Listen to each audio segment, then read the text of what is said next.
በዛሬው ቪዲዮ እነዚህ አዶናይ እና ጃኒ ተለያዩ ጋይስ በኢየሱስ ምን ተፈጥሮ ነው? እነዚህ የጃራ ፋሚሊዎች አዶናይ እና ጃኒ በቅርብ ቀን ቀለበት ያደርጋሉ። እነዚህ ሶፎንያስ ጋዜጠኛው ከገዳም ወጥቼ ነው መደወልልህ። መጀመሪያ አንተ ጋር ነው የደወልኩት፣ ማንንም አላገኘሁም። እነዚህንና የመሳሰሉትን ሴዶ ከሀገር ወጥቷል እንደምታውቁትና ያው እንደምትመለከቱት እንግዲህ ታይላንድ ነው የገባው። አዲስ ነገር አለ ሲለን ነበረ። ያው አዲሱ ነገር አብረን ምን ይሆናል። እስከ መጨረሻው ቻናሉን ሰብስክራይብ እያደረጋችሁ ቪዲዮ ላይክ እያደረጋችሁ እስከ መጨረሻው አብራችሁን ቆዩ። ወደ ቪዲዮአችን እንግዲህ በዛሬው ቀን አስደንጋጭ ዜና ሰምተናል። ጃኒና አዶናይ መለያየታቸውን በስቶሪያቸው መግለጽ ችለዋል። እስቲ ከዛ ውስጥ አንድ ቪዲዮ አሳይቻችሁ ልምጣና ሀሳባችንን እንሰጥበታለን። የናንተም ሀሳብ እንዳይለየን እስከ መጨረሻው ቪዲዮን ተከታተሉት። አዶናይ እና ጃኒ ተለያዩ ጋይስ በኢየሱስ ምን ተፈጥሮ ነው? ቆይ አንዴ አዶናይን ስቶሪ ላንብብላችሁ። ከጃኒ ጋር ያለን የፍቅር ግንኙነት አብቅቷል። ይገባኛል በምን ምክንያት እንደዚህ ደረጃ እንደደረስን ማወቅ እንደምትፈልጉ፣ ግን ምን ያህል በወዳችሁም አንዳንድ ነገሮችን ለራሴ ማስቀረጥ መርጫለሁ። ህይወት ነውና ይቀጥላል ብሏል። ጋይስ ይቀጥላል አይደለም ያጋጥማል ነው የሚለው። አከብራችኋለሁ። ምንድነው የተፈጠረው? እንግዲህ ቪዲዮውን እንዳያችሁት ነው። ያው እኔም ደግሞ በአንድ ቪዲዮ ማመን አልፈለኩምና ሌላ ቪዲዮ ፈልጌ ነበረ። አንድ ቪዲዮ አግኝቻለሁ፣ ግን በዚህ ሰዓት ስቶሪያቸው ላይ ገብቼ በማይበት ሰዓት ያው የሁለቱም ስቶሪ ላይ የለም፣ በዚህ ሰዓት ላይ ተደልቷል እና ማመን ስላልፈለኩኝ የተለያዩ ቪዲዮዎችን አይቻለሁ እና ከታማኝ ምንጮች አግኝቻለሁ ለማለት እችላለሁ። ያው የተለያዩ ሰዎች ብዙ ሰዎች እየሰሩበት ስለሆነ እስቲ ከዛ ውስጥ አንዳንድ ቪዲዮ አሳይቻችሁ ልምጣና ሀሳባችንን እንሰጥበታለን። አዶናይ ምንድነው የጻፈው? ተለያይተናል የሚል ጽሁፍ ተመልክተናል። የአዶናይ ስቶሪ ላይ ገብታችሁ ስትመለከቱት ይህን ጽሁፍ ታገኛላችሁ። በአጭሩ ጽሁፉን ልሳንብላችሁ። በጣም ስለማከብራችሁና አሁን ያለሁበትን ሁኔታ እንድታውቁ ስለምፈልግ ከዚህ ቀጥሎ ያለውን መልእክት አንብቡልኝ በማለት እንግዲህ መልእክቱን አስቀምጧል። አዶናይ በራሱ ቲክቶክ አካውንት ከደቂቃዎች በፊት ባጋራው ስቶሪ መሰረት ከጃኒ ጋር ያለን የፍቅር ግንኙነት አብቅቷል። ይገባኛል በምክንያት እዚህ ደረጃ እንደደረስን ማወቅ እንደምትፈልጉ፣ ምንም ያህል በወዳችሁ ግን አንዳንድ ነገሮች ለራሴ ማስቀረት መርጫለሁ። ህይወት ነውና ያጋጥማል፣ አከብራችኋለሁ በማለት እንግዲህ ይህን የምትመለከቱት ስቶሪ አስቀምጧል። ይህን ጉዳይ እንዴት ተመለከታችሁ? ሀሳባችሁን ኮመንት ላይ አስቀምጡልን። የፍቅር ግንኙነታችን አብቅቷል በማለት አዶናይ እንግዲህ ስቶሪ አድርጓል።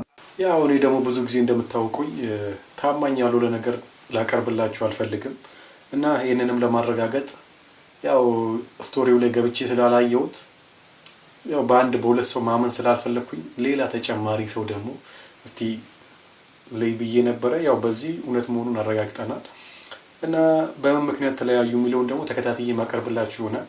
እስቲ እስከ መጨረሻው አብራችሁን ቆዩ። በነገራችን ላይ አንዷ እንደዚህ ስትል ጠይቃኝ ነበረ። ሪል ነው ውሸት ነው የሚሉ ሰዎች አሉ። አዶናይ እንግዲህ ሂስቶሪ ላይ ይሄንን አስቀምጧል። እንደምታዩት ስክሪን ሪከርድ አድርጌ ትክክለኛ የሱ አካውንት መሆኑን ላሳያችሁ ፈልጌ ነው ስክሪን ሪከርድ ያደረኩት። በአዶናይ ብቻ አለም ባይዘ ጃኒ በሰላም ተለያይተናል። አንዳንድ ሰዎች ያው መጨረሻችን አይደሉም ብላ እንደዚህ ስቶሪ ላይ ፖስት አድርጋለች ማለት ነው። ግን ይሄ ነገር የተፈጠረው ባይዘው ዴይላን ራሱ እዚህ ሀገር እየነበረ ጃኒና አዶናይ እኔ በእርግጠኝነት ያላወራም እርግጠኛ ሳልሆን ብዬ ነው እንጂ በጣም የሆነ ነገር እንዳለ በጣም ግልጽ ነበር።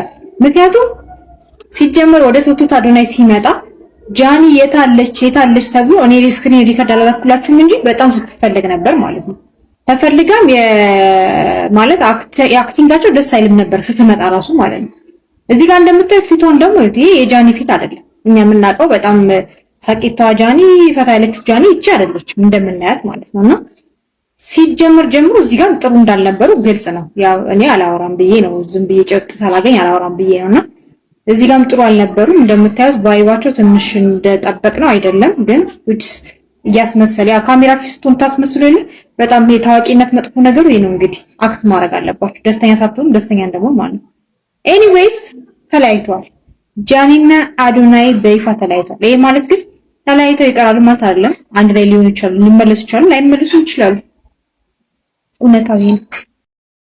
ያው እንግዲህ ቪዲዮውን እንዳያችሁት ነው።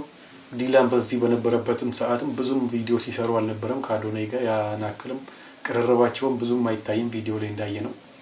እና ጥላቸው የጀመረው በዚህ ሰዓት ሳይሆን ያው ጥላቸው አለመግባባታቸው ለማለት ፈልጌ ነው የጀመረው በዚህ አሁን ሳይሆን ያው ዲላንም ሳይመጣ በፊት ነው መሰለኝ። እና ለዚህም ነው መሰለኝ በዚህ ሰዓት ዲላን ከሄደ በኋላ ብሬክ አፕ ማድረጋቸውን ያሳወቁት። እና ይሄ ነው እንግዲህ እጅግ የበርካቶች የፍቅር መገለጫና ምሳሌ የነበሩት አዶናይና ጃኒ መለያየታቸው ይፋ አድርገዋል።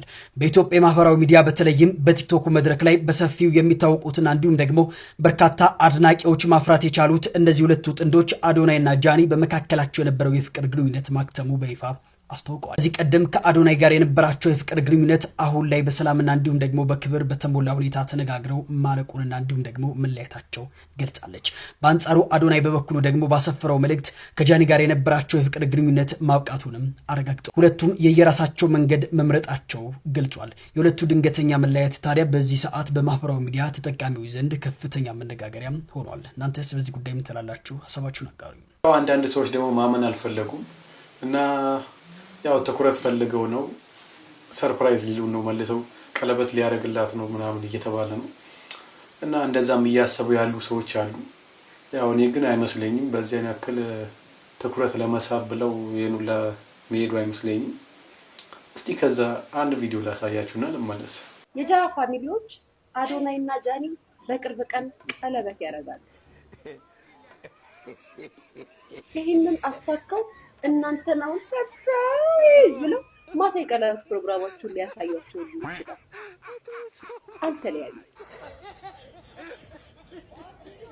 አልተለያዩ የት አባታችሁ ካደምኳችሁ። አልተለያዩ፣ በፍጹም አልተለያዩ። ቀለበት ሊያደርግላችሁ ታባታችሁ። የት አባታችሁ ፖስት ተነይለ አየር ላይ አፈፋረኳት።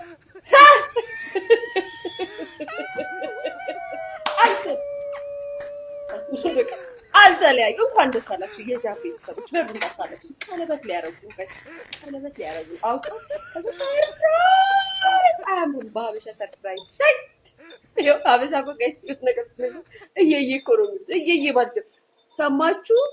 የጃ ቤተሰቦች እንዳታለቅሱ ቀለበት ሊያረጉ ነው። ቀለበት ማለት ቀለበት ያው እንደዚህ ተንበርክከው ምናምን እንደሚያዘጋጁት እንደዚህ ምናምን አላወቀባ እንደዛ ሊያረጉ ነው። ሪንግ ሊያረግላችሁ ነው። አውቀው እናንተን ሊያስወቧችሁ ሊያስለቅሷችሁ ሊያስብላችሁ እንዳታለቅሱ አውቀው ነው። አልተለያዩ። ቢለያዩ ራሱ እኛ እንለቃቸው። ሌላኛው ደግሞ ከሰሞኑ መነጋገሪያ የነበረው የዜዶ ማርሻል አርት ጉዳይ ነበረ እና በዛም ከጆኒ ጂጂትሱ ጋር ፋይት ነበራቸው። ያው መፈራረማቸው ይታወቃል እና በዛም ከሀገር አምልጫለሁ እያለ ነበረ እና በትላንትናው ቪዲዮ እና በዚህ ሰዓት ደግሞ ያው የሄደውም ትሬኒንግ ለማድረግና ለተለያዩ ጉዳዮች ነው እንጂ አምልጠው አይመስልም። አሁን በሚለቃቸው ቪዲዮዎችም እንደዛ ነው የሚመስለው እና ፋይት ያደርጋል ብለን እንጠብቃለን። እስቲ ከዛ ውስጥ አንድ ቪዲዮ አሳይቻችሁ ልምጣና ሀሳባችንን እንሰጥበታለን። ዜዶ ከሀገር ወጥቷል እንደምታውቁትና ያው እንደምትመለከቱት እንግዲህ ታይላንድ ነው የገባው። አዲስ ነገር አለ ሲለን ነበረ። ያው አዲሱ ነገር ይሄ ነው። ያው ታይላንድ ውስጥ የሚገኝ ሞይታይ ጂም ውስጥ እንትን የትሬኒንግ ለመስራት ነው የሄደው። ካምፕ ነው የገባው። ከዛ በተጨማሪ ደግሞ አይ ቲንክ ከሱ ጋር አብሮ የሚሰራ የሱ ወዳጅ የሆነ ኮች አለ መሰለኝ። ልጆቹ እነሱ ይወዳደራሉ ታይላንድ እና ከነሱ ጋርም ነው የሄደው ተብሏል እንደሰማሁት ከሆነ እና ኮርነር ሊሆን ነው። ኮርነር ማለት ያይታችሁ ከሆነ ሰው ሲደባደብ ጥጉ ላይ ከስር የሚሆኑ ሪንግ ሳይድ የሚሆኑ ሰዎች አሉ። እንደዛ ሊሆን ነው ተብሏል። ነገር ግን ለጆን የጂጂትሱ ፋይትም እንግዲህ ካምፕ ነው የገባው እንደማለት ማለት ነው። ያ ትሬን ለማድረግ ነው የሄደው እና ይሄ ነገር የምርም ትሬኒንግ ያደረገ ከሆነ የምርም እንትን የሚል ከሆነ አስባችሁታል። ጌሙን ሲሪየስሊ ነው የወሰደው። ከዛ በተጨማሪ ደግሞ ዌል አንቲሲፔትድ ነው የሚሆነው። ከዚህ በላይ አትሊስት የተሻለ ነገር ከባለፈው የተሻለ ነገር እናያለን። ሌላኛው ደግሞ ሶፎኒያስ ጋዜጠኛው መመለሱን አሳውቋል እና ከመመለሱ በፊትም ከማንም ጋር ከመገናኘቱ በፊት መጀመሪያ ካጋለጠው ማንነት ከመጀመሪያ ላይ ጠርቶ ያጋለጠው ሰው ነው በመጀመሪያ ላይ ደውሎ ያገኘው እና እሱንም ብዙዎችን ግራ ያጋባ ይገኛል እና ለምንድን ነው ለሱ ጋር መደወል ያስፈልገው የሚለው እስቲ በዚህ ቪዲዮ ያሳያችኋለሁ። እስከ መጨረሻው አብራችሁ ይቆዩ። ደግሞ ቪዲዮ ላይክ እያደረጋችሁ ከሰራው ብዙ ጊዜ ስለሆነ ቪዲዮ ላይክ እያደረጋችሁ ተባበሩ። በቅንነት ይመቻችሁ። ሶፎኒያስ ጋዜጠኛው ከገዳም ወጥቼ ነው የምደውልልህ። መጀመሪያ አንተ ጋር ነው የደወልኩት። ማንንም አላገኘሁም። ጋዜጠኛ ሶፎንያስ ተመልሷል። ነገር ግን ሁለት ግራ የሚያጋቡ ሀሳቦች አሉ። በመጀመሪያ እንደተመለሰ የደወለው ላጋለጠውና አዳማ እንግዲህ ላስደበደበው ለፍሬዘር ነበረ። ለሱም እንግዲህ የነገረው ነገር አለ። ገዳም ሂጄ ለ6 ወር ከ16 ቀን ቆይቻለሁ። ብዙ ገዳማት አልተቀበሉኝ ነበረ።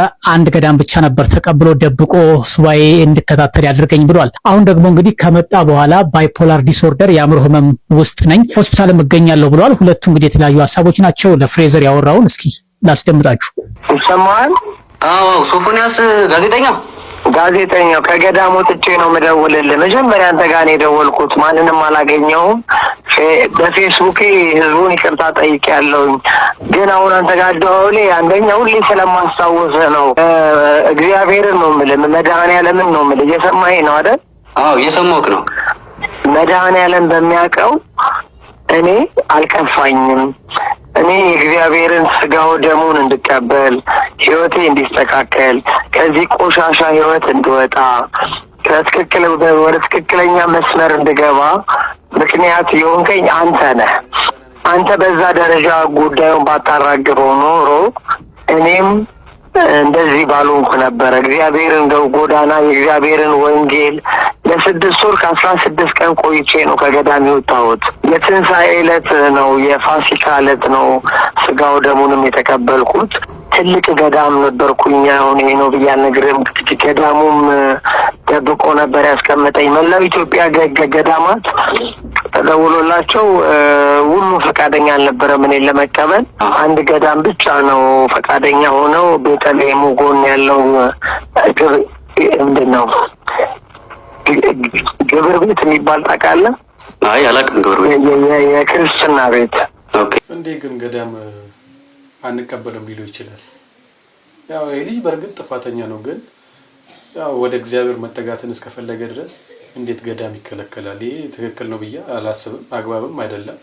እና የእግዚአብሔር ቤት ደግሞ ጥፋትን አይቶ የሚከለክል ቦታ አይደለም።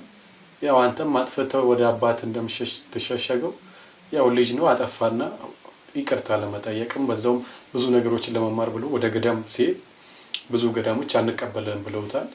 እና ጻድቅ ከሆንኩማ ለምን እገባለሁ? ሲጀምርም ገዳም የጻድቃንማ ከሆነ ለምን እገባለሁ? መጀመሪያ ራሱ ከጸደኩኝ ቀጥታ ወደ መንግስተ ሰማያት እንደምገባ ካወቅኩኝ ገዳም መግባት አያስፈልገኝም ማለት ነው። እንግዲህ ይሄ ልክ አይደለም ብዬ ያስባለሁ። እስቲ እንቀጥል። እሺ። ክርስትና ቤት ተሸሽጌ ተደብቄ እዛ ጸሎቴን ስግደቴን ወደ 5 ወር ነው የሰገድኩት። ጾም ጸሎት ላይ ነበርኩኝ። ከዛ በኋላ መድኃኔዓለም የሆሳዕና ዕለት ለአባ ወይም ደግሞ ለነበርኩበት ለአባ ለቅዱሳኑ በህልማቸው ሶፎንያስ ስጋው ደሙን የትንሣኤ ዕለት ይቀበል ብሎ መድኃኔዓለም ነግሯቸው የትንሣኤ ዕለት ስጋው ደሙን ተቀብዬ ትንሽ ታምሜ የካቲት ሆስፒታል ትንሽ አየር አጥሮኝ ኮማ ውስጥ ነበርኩኝ። የምግብ እጥረት ገጥሞኝ ወደ 20 ኪሎ ገደማ ነው የቀነስኩት። ብታየኝ በጣም ነው የምትደነግጠው። አሁን ፎቶ ፖስት አድርጌያለሁ ፌስቡክ ላይ፣ ግን የድሮ ነው።